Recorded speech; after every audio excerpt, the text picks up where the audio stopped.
This is a short video just talking about adding another feature to my 286 system, and that is a feature of a real-time clock.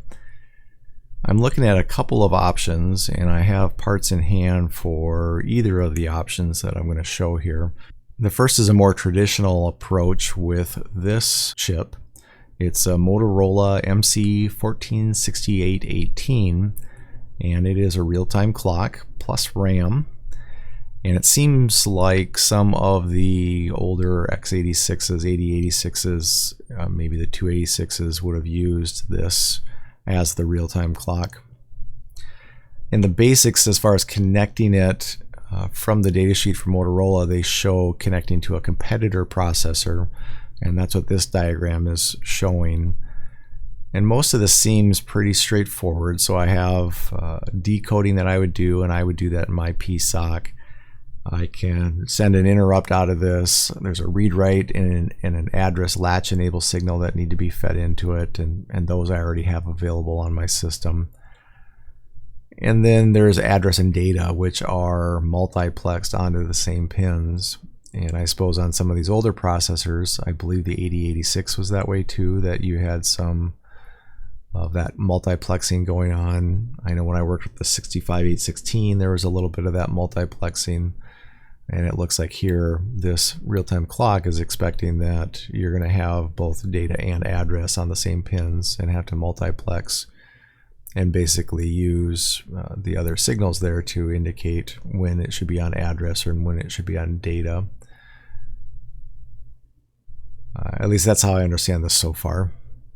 So if I was going to use this, I probably would add a crystal to it so that I could have it run independently of the rest of the speed of my system, since I've been changing the speed of my system around a little bit. Usually I'm in the 6 to 7 megahertz.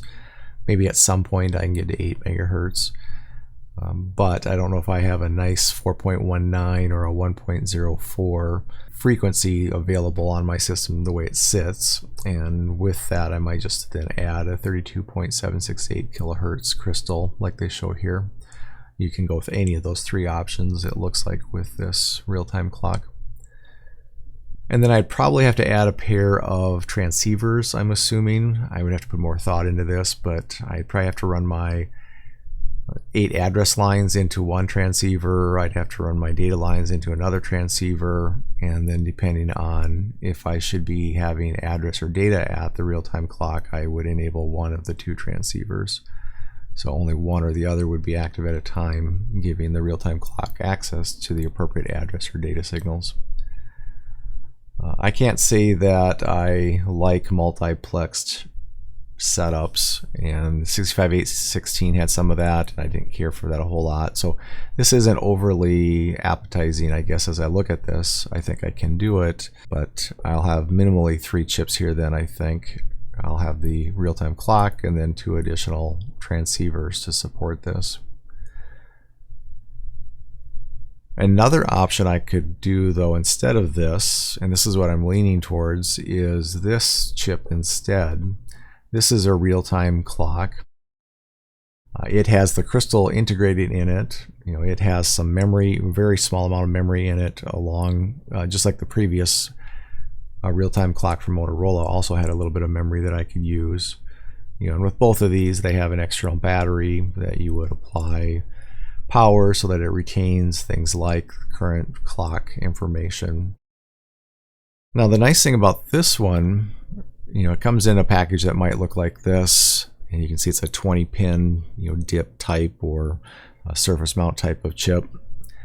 But most of those, well, not most, a good chunk of those pins though are no connection. So pins 7, 8, 9, 10, 11, 12, 13, 14. So there you've got 8 out of your 20 pins that really aren't used. You've got your VCC, and actually pin 2 isn't used either, but then you've got your VCC, you've got your ground. So you're down to just a handful of pins, and that's really because this is communicated to with SPI. And I've added SPI to my system, so they show an example. Here you have some device, an SPI master on the far left, and out of it I'll have to have my slave select or a cable select going to this real-time clock. I'll send it my SPI clock or S clock. I'll send out Mosey. I'll read back MISO. There's a reset pin. But that's about it. So this is pretty straightforward if I want to use it in this way. And I think that's what I'm leaning towards. I have the previous Motorola chip, like I said, on hand, but I also have one of these on hand. And it essentially is this chip, and it has even the battery carrier on the backside, just a little coin cell battery. So I can plug in a coin cell battery. I can connect my signals that you see there. You know, I've got ground, I've got power. As far as power, up to 6 volts I can feed it, so that it'll work fine in my 5-volt system. That square wave is an output, or also can be used as an interrupt output if I'm not mistaken. So if I want to have like an alarm or something, have it, I think there's a couple alarms you can set for, you know, time of day type of alarms.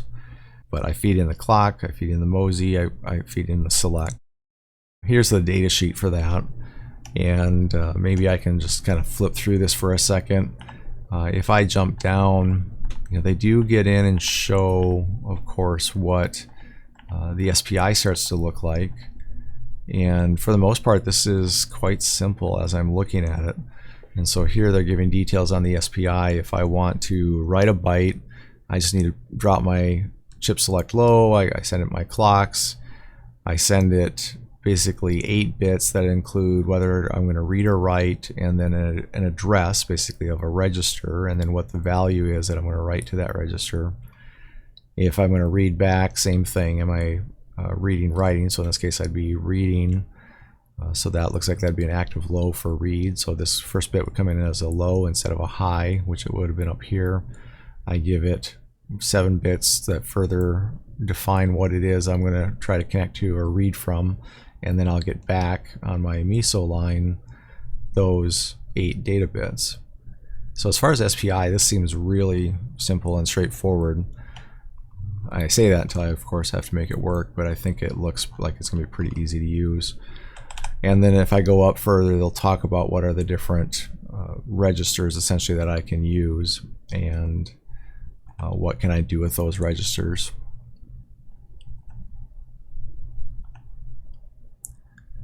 So I'm thinking this is what I'm going to go ahead and try to work with, is this SPI one. If anybody has suggestions on others that I should be considering besides these two. So we have the Motorola here, kind of a traditional, and then we have the SPI.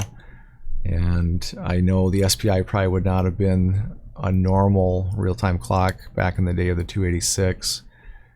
But I might go that route anyways, just because it seems like it's going to be a much simpler implementation than trying to mess with adding 3 chips versus one small little SPI device I can add.